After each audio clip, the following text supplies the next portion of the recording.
예, 목요일 묵상의 시간입니다. 위기를 만날 때 비겁한 길이 아니라 의의 길을 따라갈 준비를 하자. 위기를 만날 때 비겁한 길이 아니라 의의 길을 따라갈 준비를 하자. 이런 제목으로 계속 묵상했습니다. 자, 어제 우리는 고난주간 목요일, 제자들과 먼저 성찬을 나누시는 그런 내용을 살펴봤습니다. 함께 성찬을 나누는 자리에서 당신이 이제 그날 저녁 고난을 당하게 될 때 이제 모두가 이제 당신을 떠나게 될 거다. 그렇게 말씀하셨는데 그때 베드로가 이제 모두가 주님을 버릴지라도 나는 절대로 버리지 않겠습니다. 라고 아주 굳은 결단을 말하죠. 근데 예수님께서는 오늘 밤에 닭이 울기 전에 네가 3번 나를 모른다고 할 거다. 그렇게 말씀하십니다. 아마 그때 이제 베드로가 정말 진심으로 그런 고백을 했는데 결단을 말했는데 예수님이 자신을 못 믿는다고 생각을 해서 어쩌면 섭섭했을 수도 있을 겁니다. 그래서 더더욱 굳세게 결단하며 내가 선생님과 함께 죽는 한이 있을지라도 절대로 선생님을 모른다고 하지 않겠습니다. 라고 말하는데 그러니까 다른 제자들도 분위기가 뭐 그런 상황이니까 모두 그렇게 우리는 예수님을 절대 떠나지 않을 거라고 그렇게 결단하며 말을 하죠. 그러니까 예수님은 이제 지금 당신이 걸어갈 그 사명의 길에 있어서 이제 나타난 일들을 말씀하시는데 제자들은 바로 그런 사명의 날, 그 십자가를 지시는 날이 바로 이제 코앞에 이미 다 다가와 있다는 그건 모르고 그런 의미를 모르니까 어쨌든 뭐 그 마음들은 순수하고 아마 그런 결단하는 마음이었을 건데 근데 이제 문제는 정말 그런 위기가 닥칠 때 이들이 과연 그렇게 말처럼 용기 있게 할 수 있느냐 아니냐 그런 문제가 또 그들에게 있었던 거죠. 자, 그래서 어쨌든 그렇게 예수님은 제자들과 함께 겟세마네 동산으로 가셔서 이제 걸어가야 될 그 고난의 십자가의 길로 인해 흐르는 그 이 막 땀방울이 기도하시면서 흐른 땀방울이 핏방울이 되도록 이제 고통스럽게 이제 기도하시는데 뭐 제자들은 그냥 뭐 피곤에 젖어서 졸고 있었고 그때 이제 가룟 유다가 예수님을 넘겨버리려고 했던 계획대로 이렇게 모든 사람들이 잠든 야밤에 그러나 예수님은 처절하게 지금 십자가의 그 길을 걷기 위해 고통의 기도를 드리고 있을 때 그 조용한 기도의 장소 겟세마네로 이제 대제사장이 보낸 그런 관원들을 데리고 오게 되는 겁니다. 자, 그래서 이제 예수님을 체포하는 그런 과정에서 베드로가 뭐 말했던 것처럼 예수님을 지키려고 칼을 뽑아서 대제사장의 종이었더니 말고라는 사람의 귀를 이렇게 자르는 그런 사건이 벌어지죠. 아마도 베드로가 자꾸 예수님이 그렇게 불안하게 그렇게 말씀하시니까 나름대로는 예수님을 굳게 지키겠다고 칼을 준비한 것 같습니다. 그러나 그때 예수님께서 수많은 이 천사를 동원하지 못해서 이러는 게 아니라 하나님께서 그동안 역사를 통해 늘 언약하시고 말씀하셨던 그 일들을 그 약속을 성취하기 위해서 그렇게 하기 위해서 좀 이루고 계신다라는 그런 말씀해 주시죠. 예수님은 하나님의 말씀의 온전한 성취를 위해서 지금 이 길을 걷고 계신 거다 그 말입니다. 그래서 유대관원이나 사람들이 평소에 충분히 예수님을 뭐 죽이거나 몰래 어떻게 해를 가할 수 있었지만 그동안 그렇지 못했던 것도 하나님의 뜻이 이제 성취되게 하기 위한 하나님의 섭리였다라는 그런 걸 말해주는 거죠. 그러니까 예수님께서 힘과 능력이 없어서가 아니라 온전하고 철저히 하나님이 말씀하신 그 말씀의 뜻을 따라 그 순종의 삶을 살기 위해 지금 그 길을 걷고 계신다라는 거를 알 수 있는 겁니다. 그러니까 우리의 사역의 현장에서 우리는 막 힘도 없으면서 내 마음에 들지 않으면 마음대로 막 해버리려고 하는 그런 일들이 얼마나 많습니까? 그러니까 하나님의 뜻을 따르는 사명의 삶은 우리의 감정대로 뭐 나의 느낌을 따라 그렇게 행하는 게 아니라 오직 하나님께서 우리에게 주신 그 계명과 명령을 따라 살아가는 거다. 오늘 예수님의 모습을 통해 우리가 분명하게 깨달아야 될 겁니다. 예수님은 이제 그렇게 당신이 걸어온 삶을 말씀해 주시면서 베드로가 이제 칼을 휘둘러서 이제 귀를 잘라놓았던 그 대제사장의 종 말구의 귀를 붙여주십니다. 자, 그런 기적이 막 거기서 나타나는데도 이 유대의 관원들은 예수님을 끌고 가는 거고 그런 과정에 제자들은 예수님이 전날 말씀하셨던 것처럼 모두 다 예수님을 떠나 도망치게 되는 거죠. 자, 그렇게 이제 목요일에서 금요일로 넘어가는 그 시각, 그곳 겟세마네에서 예수님은 잡히시게 돼서 그 당시 대제사장이었던 가야바의 장인 안나스의 집으로 먼저 끌려가십니다. 이 안나스는 누가복음 3장 2절이나 뭐 사도행전 4장 6절에서도 언급이 되는데 이 누가복음의 저자 누가는 안나스의 직책을 대제사장 가야바와 함께 언급을 합니다. 안나스와 가야바가 대제사장으로 있을 때 하나님의 말씀이 광야에 있는 사가랴의 아들 요한에게 내렸다. 그렇게 적고 있거든요. 그러니까 안나스가 마치 대제사장인 것처럼 이해를 하게 되는데, 하지만 뭐 요한 복음의 저자 요한은 이 안나스의 직책에 대해서는 언급하지 않고 그의 이제 대제사장 가야바와 구분을 합니다. 그래서 당시 안나스는 이제 대제사장이 아니라 가야바가 대제사장이었다라는 걸 분명하게 알게 하죠. 자, 그만큼 어쨌든 안나스의 영향력이 성전 이 권력 세력에서 막강했다라는 겁니다. 이 안나스는 AD 6년에서 15년 사이에 대제사장 직책을 맡았던 사람인데, 그 사람에게 아들이 5이 있었습니다. 그 아들들 역시 이제 제사장의 역할들을 맡았었고, 본문에 언급된 가야바도 안나스의 사위로서 대제사장이었었습니다.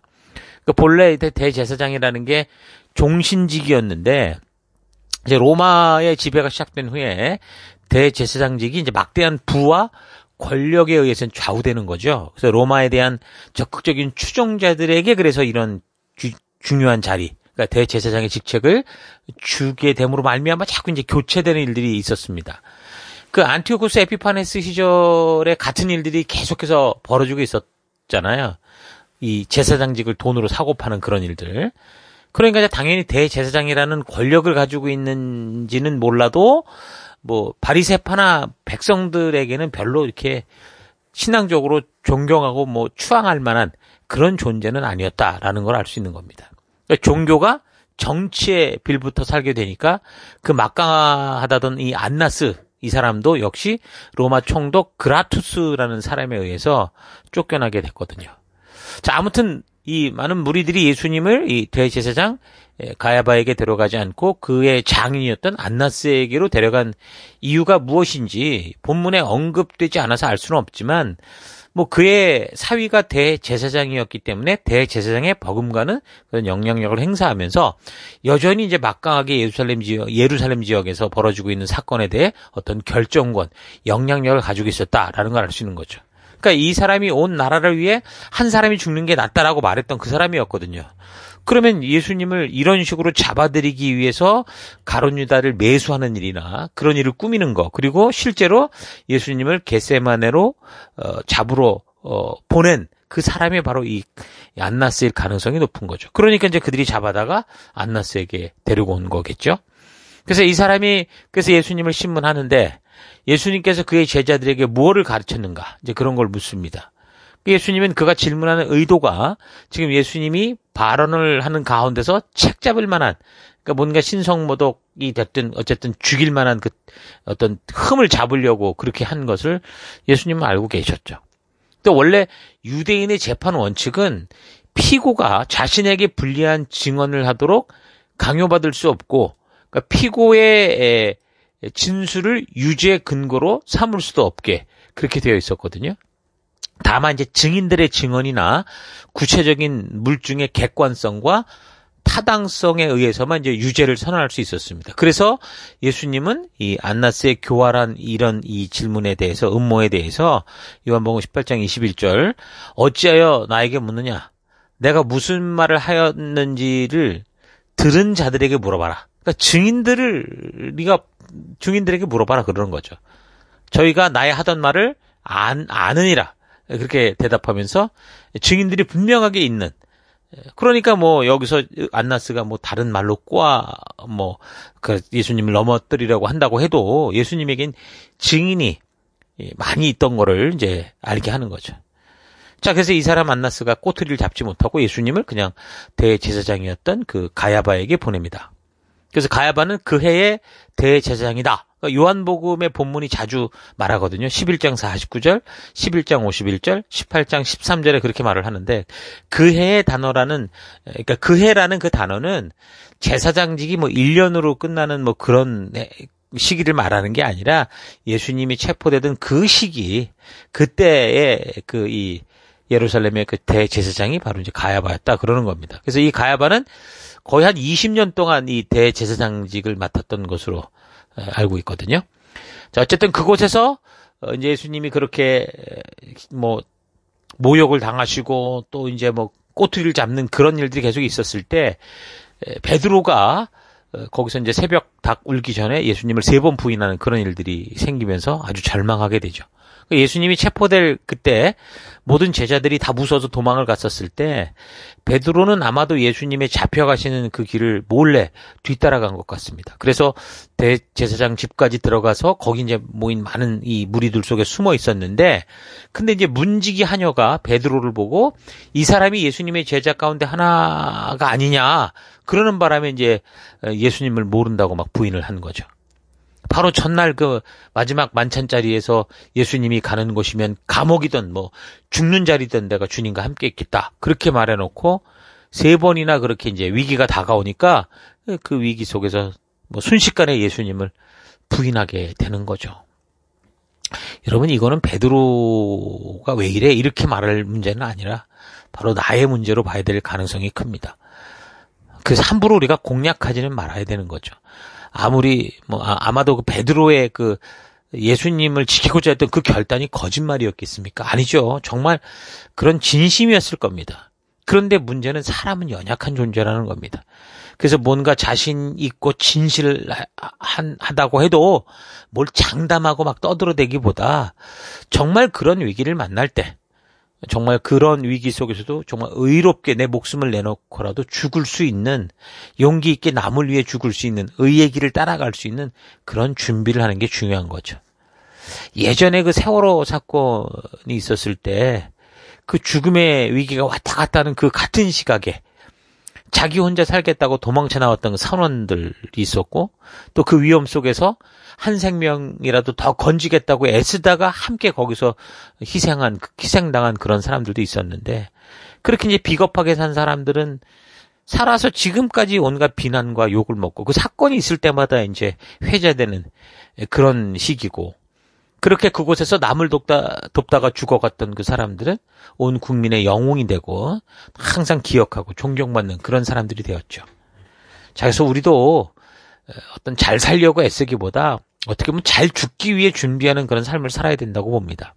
위기를 만날 때 목숨을 구걸할 건지 아니면 목숨을 주어 희생할 것인지, 이런 것이 우리 평소의 삶을 통해 말씀으로 훈련되어주고 또 단단히 결심하고 결단하는 그런 준비들이 꼭 필요한 거죠. 뭐 요즘 시대에는 돈이 필요하고 뭐 좀 더 편안하게 살기 위해서 아주 쉽게 모든 것을 생각하잖아요. 몸 버리고 마음과 양심 버리는 일들이 너무 비일비재한 시대 아닙니까? 그래서 성도인 우리들은 이런 시대 속에 우리도 쉽게 우리의 그런 어떤 걸어가야 될 길들을 이렇게 포기하고 아주 이 세상이 주는 그런 길로 갈 수 있는 우리라는 사실을 잘 기억하면서 다니엘처럼 좀 뜻을 정하고 굳은 결단을 통해 주의 길을 따라 살고자 해야 되고, 드러내서 뭔가를 막 떠들어대기보다는 좀 묵묵히 복음과 진리의 현장에 서서 용기 있는 삶을 살아가는 우리가 돼야 될 것 같습니다.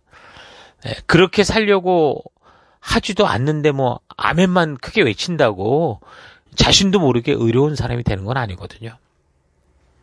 자, 예수님은 그렇게 이제 금요일 새벽, 이른 새벽에 잡히셔서 대제사장 안나스 그리고 가야바의 집으로 끌려왔다가 다시 그 새벽에 일부러 의도적으로 예수님을 음해하기 위해 소집됐던 이 사내들인 공회로 끌려가시죠. 그래서 그곳에서 대제사장과 관원들의 각본대로 이제 예수님을 죽이기로 하는데, 이 로마의 통치권 하에서 함부로 사람을 죽일 그런 권한이 없었습니다. 법적 권한이 없었기 때문에, 그래서 예수님의 이 공식적인 죽음을, 그러니까 이 사형 선고를 승인받으려고 로마의 총독을 찾아가죠. 빌라도가 그때 로마의 총독이었는데 빌라도에게로 예수님을 끌고 갑니다. 그러니까 이런 모든 일들이 다 지금 하나님의 섭리 가운데 이루어지는 거죠.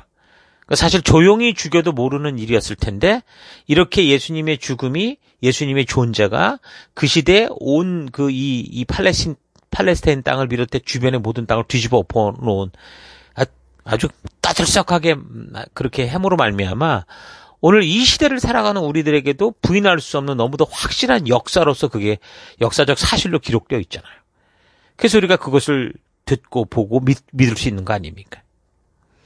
자, 근데 빌라도 같은 경우 이제 이런 골치 아픈 일엔 끼어들고 싶지 않아 했습니다. 그래서 예수님이 원래 나사렛 출신이었고 그 당시 그 나사렛 갈릴리 지역을 다스리던 사람이 헤롯 안티파스니까 마침 예루살렘에 와 있던 이 안티파스에게 이걸 좀 처리해봐라 하면서 보내죠, 예수님을.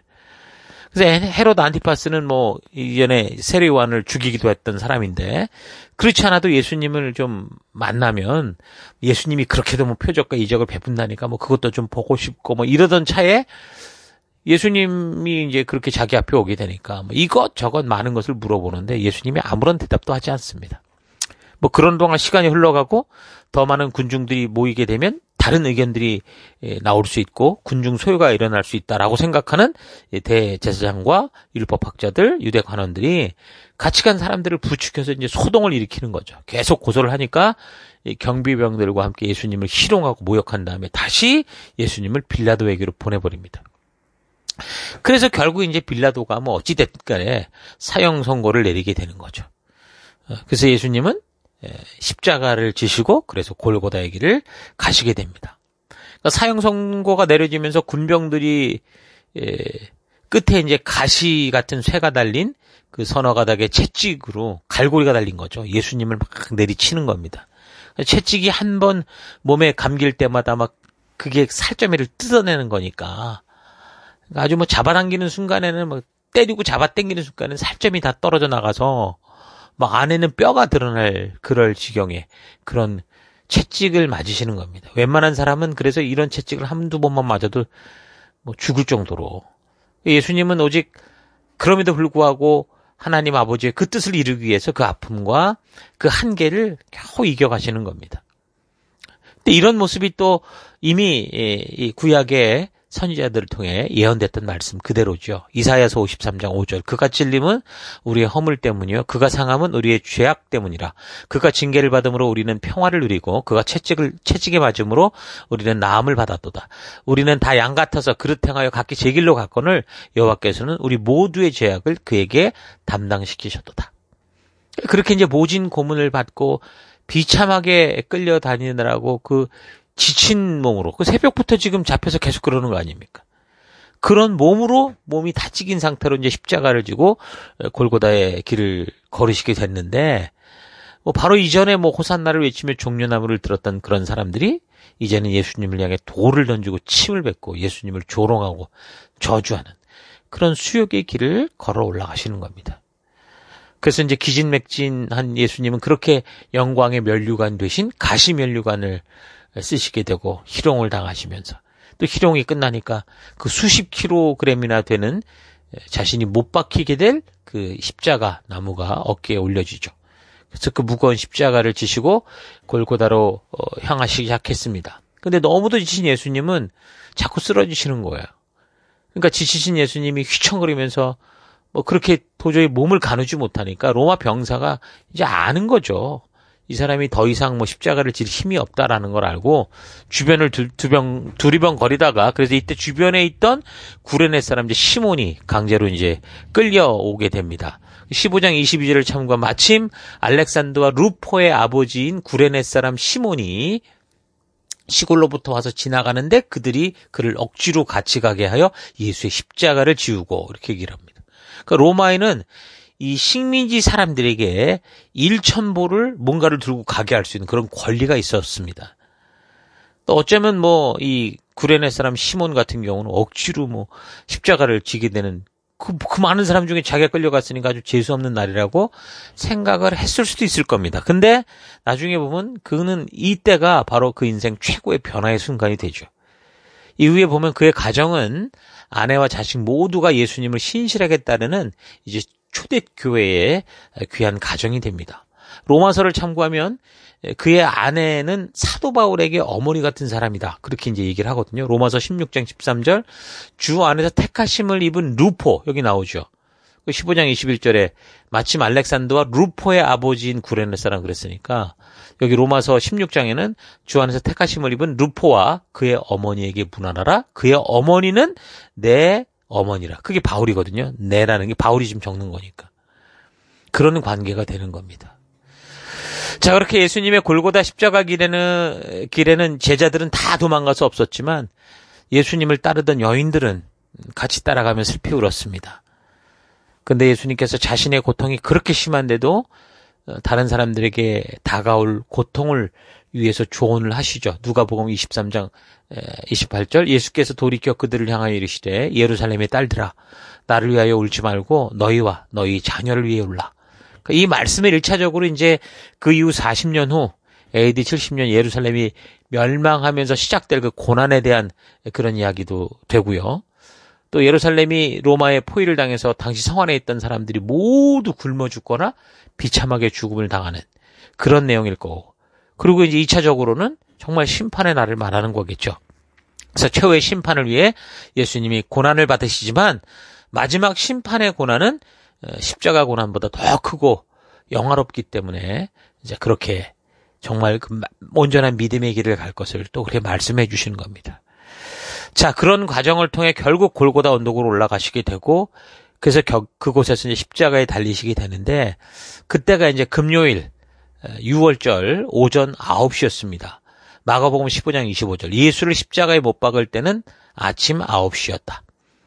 자, 그런데 이제 예수님이 사형 선고를 받으신 시간은 골고다에서 십자가에 매달리신 시간이 각 복음서마다 그런 시간이 좀 다르게 적혀 있는데, 요한복음 19장 14절에는 예수님이 사형 선고를 받으시는 마지막 빌라도 재판이 아침 6시다. 그렇게 얘기를 하고요. 그리고 마가복음 15장 25절에서는 예수님이 못 박히신 그 시간을 아침 9시로 이렇게 전하고 있거든요. 그러면 이제 아침 6시 이후 3시간 동안 이제 골고다 고통의 그 길을 걸으신 것이고, 그리고 이제 오전 9시경에 십자가에 못 박히신 것으로 우리가 볼 수 있습니다. 그리고 마태복음 27장 45절을 참고하면 낮 12시부터 온 땅을 덮어서 오후 3시까지 계속됐다. 그렇게 말을 하니까 낮 12시부터 온 땅이 어두워지면서 그때부터 막 이상한 그 날씨 현상이 이제 벌어지게 되는데, 그렇게 이제 한 3시간 정도 그러다가 결국 오후 3시에 운명하시게 되는 그런 상황이 된 거죠. 그래서 주일 설교와 파워포인트로는 예수님께서 십자가에 달리신 시간을 정오 12시로 제시를 하고 말했었는데, 다시 조금 더 예수님의 마지막 십자가 지시는 과정과 관련된 시간을 세밀하게 좀 수정해서 다시 말씀을 드리는 겁니다. 교회 사이트에 이제 말씀 듣기 자료실에 가면 수정된 파워포인트를 올려놨고요. 그리고 이제 리더십 카톡방으로 수정된 파워포인트를 지난 월요일에 보냈으니까 여러분 잘 참고하시고 여러분 스스로 살펴나가 보시기 바랍니다. 자, 예수님은 십자가상에서도 계속 사탄의 집요한 유혹을 받으셨고 싸우셔야 됐습니다. 마가복음 15장 29절, 지나가는 사람들이 머리를 흔들면서 예수를 모욕하며 말하기를, 아하, 성전을 허물고 사흘 만에 짓겠다던 사람아, 자기나 구원하여 십자가에서 내려오너라 하였다. 대제사장들도 율법학자들과 함께 그렇게 조롱하면서 말하기를, 그가 남은 구원하였으나 자기는 구원하지 못하는구나. 이스라엘의 왕 그리스도는 지금 십자가에서 내려와 봐라. 그래서 우리로 하여금 보고 믿게 해라 하였다. 예수와 함께 십자가에 달린 두 사람도 그를 욕하였다. 그러니까 사탄의 유혹은 아주 집요합니다. 특히 사람들의 그 고통이 극대화될 때, 그래서 믿어왔던 것들을 다 의심하게 되고 마음이 막 흔들릴 그때, 또 반대로 아주 모든 삶이 편안하고 살만할 때 아주 날카롭게 마음을 파고들죠. 마치 모든 것이 완전했던 그 에덴 동산에서 그 하와에게 접근해서 결국에는 하나님의 말씀을 불순종하게 만들어버렸듯이, 또한 마치 40일을 금식하셨던 예수님께 그랬던 것처럼 인간의 본능의 그 만족을 주는 그 육신의 정욕, 안목의 정욕, 이생의 자랑, 그걸로 넘어뜨리려 했던 똑같은 시험이 계속 그 죽음의 순간까지, 그 위기의 순간까지 그렇게 있게 한 거죠. 그러나 예수님은 여전히 하나님을 믿는 믿음으로, 말씀과 기도로 그 시험을 이기십니다. 자, 그러면서 이제 그 십자가에 달린 이 십자가 상에서 예수님이 하셨던 말씀이 7가지가 있었는데, 첫 번째는 아버지, 저들을 사하여 주옵소서, 자기들이 하는 것을 알지 못함이다 라는 용서의 말씀이었고, 두 번째는 내가 진실로 너에게 이르노니 오늘 네가 나와 함께 낙원에 있으리라.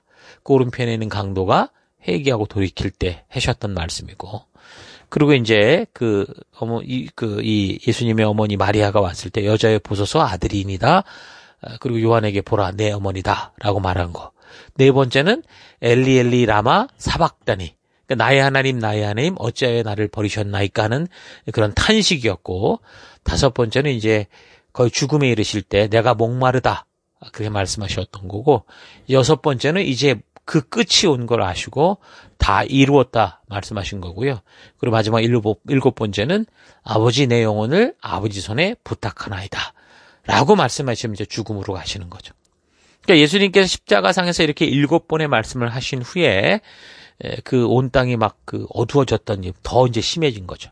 그래서 결국 하나님의 심장을 가지고 오신 예수님은 그렇게 오후 3시에 하나님께 당신의 영혼을 부탁하며 십자가상에서 운명하시게 됩니다. 자, 인간을 지은 하나님이 인간 손에 죽으실 거잖아요.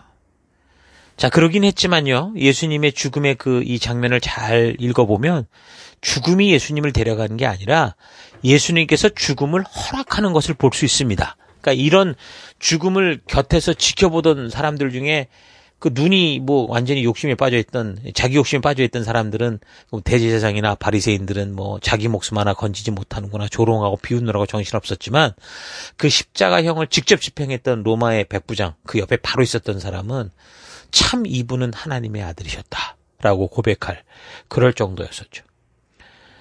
더 그럴 뿐만 아니라 이제 공회원들 중에도 그런 사람들이 있었습니다. 그 예수님의 하나님 되심을 부인할 수 없었던 양심 있는 그런 사람들이 있었죠.